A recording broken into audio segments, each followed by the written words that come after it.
सूत्र में कारक की परिभाषा देते हुए कहते हैं क्रियान्वयित्वम कारकत्वम।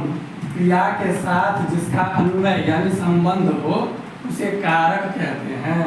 तो सबसे पहले विभक्तियों के विशेष प्रयोग में कर्ता की परिभाषा देते हुए कहते हैं क्रिया संपादक कर्ता। क्रिया का जो संपादन करे उसे कर्ता कहते हैं, अर्थात क्रिया को जो करे वह कर्ता है। अब कर्ता में कौन सी विभक्ति होती है तो कहते हैं कर्तरि प्रथमा। कर्ता में प्रथमा विभक्ति होती है।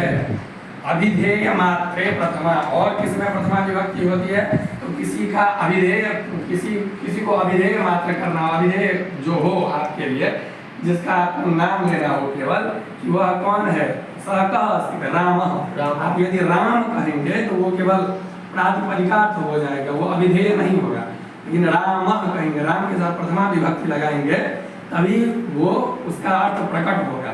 इसीलिए किसी को यदि नाम लेके जनाना भी हो कि हम इसको संबोधित कर रहे हैं तो उसके लिए प्रथमा विभक्ति का प्रयोग करना होगा।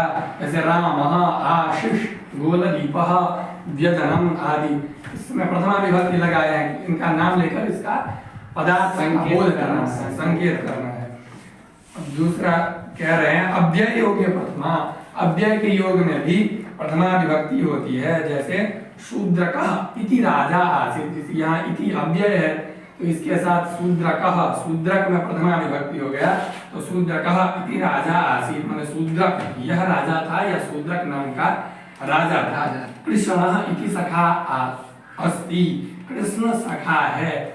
तो इति के योग में प्रथमा विभक्ति का प्रयोग हो गया। अव्यय रहेगा तो, क्योंकि इति अव्यय है इसलिए यहाँ प्रथमा हो गया।